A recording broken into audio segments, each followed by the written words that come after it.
سه روزی دیگر وضعی آب و هوا در کشور تغییریابنده و سرد باقی میماند. این حالت از 23 دکامبر تا 26 دکامبر در ولایت سوخت دوام میکند. احتمالیت بارشات نسبتاً سستی مرحلوی تا 0.5 میلیمتر در نظر می باشد. در این باره سردار مرکزی آب و هواسنجی ولایت سوخت عبدالولی حامدوف طریق صحبت تلفنی خبر داد روز 26 دکامبر در ناحیه‌های علاهیده بارشات باران برف به عمل می آید. در بعضی ناحیه‌ها تمن می فراید. روز 24 دکامبر در بعضی ناحیه‌ها با شدتناکی 10-15 متر در یک ثانیه می‌وزد. حرارت هوا در وادی‌ها شبانه از 0 تا 5 خنکی نشان داده شده است. روزانه باشد 4-9 گرادوس گرمی را در وادی‌ها نشان داده شده است. در ناحیه‌های کوهی باشد شبانه از -4 تا -9 خنکی را نشان داده شده است. روزانه باشد از -1 خنکی تا +4 گرمی را نشان داده شده است.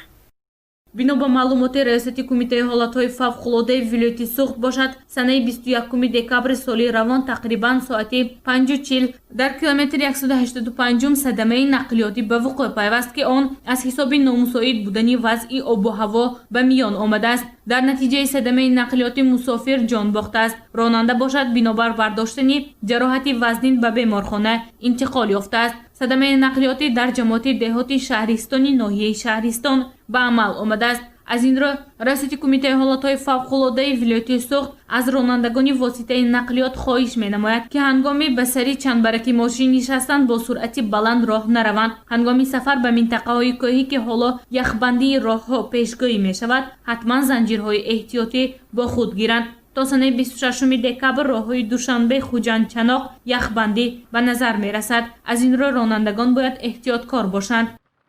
در راه‌های کوهی در راه‌های دوشنبه چناق به نظر گرفته شود که در عقب شهرستان حاضر در همین وقت بلندی برف 22 سانتی متر را نشان داده شده است که در این وقت‌ها میتواند که بلندی برف به 25-26 سانتی متر رسد که در راه گذشتن ماشینا و شبانه وقتی حرارت هوا پست شدن میتواند که یخبندی به عمل آید و گذشتن مسافران کمتر قین‌تر شود. زمین به همه رانندگان به همه سفر میکردگی به طرف جنوبی جمهوری تاجیکستان خبر میکنیم که در همین وقتا با احتیاط باشند که تا روز 26 دکامبر که در راه‌های شاهراهای دوشنبه چناق یخبندی به نظر میرسد.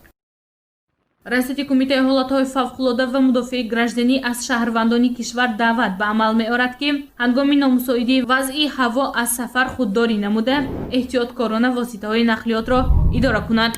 گزارش گنجینه عالم و از انجان رحیموف برای برنامه اطلاعاتی خبر.